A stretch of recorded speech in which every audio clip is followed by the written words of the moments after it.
Hola, yo soy Raquel Guerrero Biguri y aquí vamos a platicar de lo que ocurre en las múltiples pantallas audiovisuales.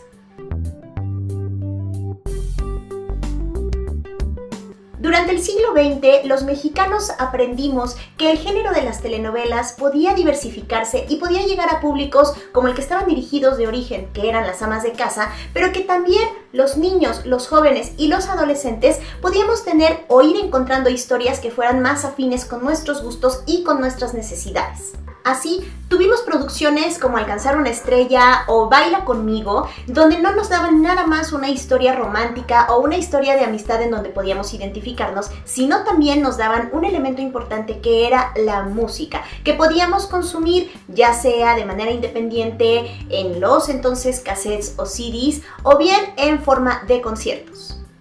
Llegó el siglo XXI y algunas cosas cambiaron para este tipo de audiencias, sobre todo pensando en lo que se producía en México. Así llegaron de Argentina conceptos como Rebelde Way o como Patito Feo, que después se empezaron a producir de nueva cuenta para el público mexicano, como Rebelde y como Atrévete a Soñar, que de alguna manera también tenían esta búsqueda por el público adolescente, juvenil, adolescente, y que también tenían esta otra salida que tenía que ver con conciertos y que tenía que ver con consumo de música ahora en estas nuevas plataformas.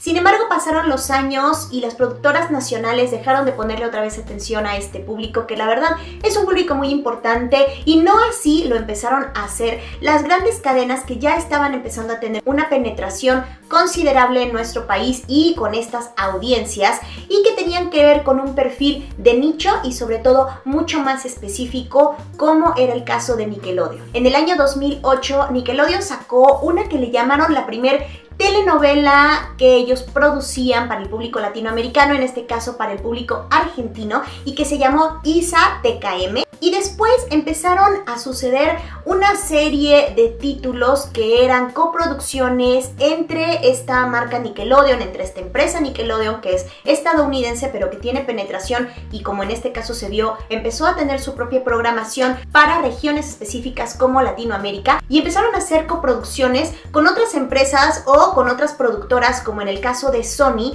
o bien con la misma Televisa cuando realizaron Mis 15 en el año 2010. La empresa Disney no se quiso quedar atrás y en el año 2012 produjo algo llamado Violeta, otra vez una telenovela que tenía estos tintes de telenovela y de melodrama, pero pensada para el público juvenil y sobre todo con el tema de la música, que desde Isa empezó de nuevo a tener una importancia bastante considerable, que después Violeta lo trajo y que mucho después lo hizo de nueva cuenta Disney con una serie llamada Soy Luna, más bien una telenovela de muchos capítulos pero dividida en temporadas y que tienen un poco esta forma de armar elencos que son sí muy latinoamericanos, en donde la protagonista era una chica mexicana pero que todos los compañeros eran entre argentinos, colombianos, etc.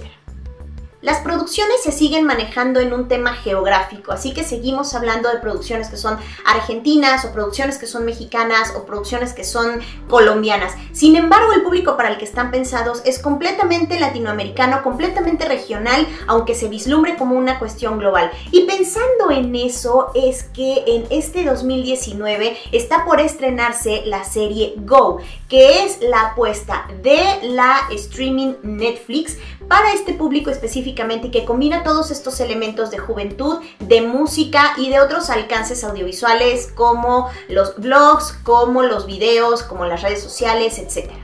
¿Por qué es interesante pensar en esta serie si a lo mejor nosotros ya no somos pubertos y no hacemos de ninguna manera clic con estos temas? Pues porque estamos hablando de una industria que se está moviendo hacia un público que siempre ha sido un público cautivo y un público al que se le atrapa por la música, independientemente de por la ficción, que las ficciones pueden ser muy buenas o muy malas, o incluso estamos hablando de clichés y de cuestiones que además también tenemos que tener cuidado, porque pueden ser cosas que están repitiendo esquemas que no tenemos o que no son particulares de nuestro entorno, pero que ellos están replicando, como toda esta situación de las identidades norteamericanas en las escuelas, en donde hay porristas y en donde están muy divididos los grupos o los sectores sociales. Sin embargo, y pese a este contenido, lo que tenemos que mirar es cómo estas empresas están yéndose a públicos que la televisión, digamos, o por lo menos en México, la televisión abierta simplemente olvidó, y estas grandes compañías que, pues sí, hacen fusiones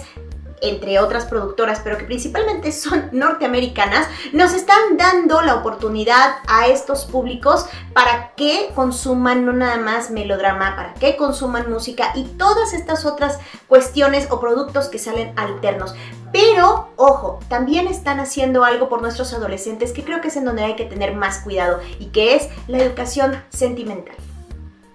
Porque el audiovisual no solo se ve, sino que también se lee y se estudia. En este apartado vamos a dar algunas recomendaciones de sitios donde se pueden encontrar reflexiones y pensamientos importantes que son derivados del trabajo intelectual que muchas personas están haciendo alrededor de la comunicación. Es el caso del blog hipermediaciones.com, un blog escrito y en su contenido completamente producido por el doctor Carlos Escolari. Carlos Escolari es doctor y es profesor investigador del Departamento de Comunicación de la Universidad Pompeu Fabra de Barcelona. Y él, a partir de la salida de su libro Hipermediaciones en el año 2008, comenzó con este proyecto de blog en donde hace entradas más o menos una vez o dos veces al mes desde entonces, y lo que podemos encontrar ahí es algo que no es tan fácil de localizar, sobre todo en el ámbito académico. Un personaje con esta envergadura y de este estilo que está bajando un poco el pensamiento académico de toda la producción que él ha estado haciendo desde hace 11 años y lo trae en un lenguaje en el que todos podamos entenderlo, en el que todos podamos digerirlo y con términos que son sumamente amables, ya que sus temas de estudio simplemente están al alcance de todos.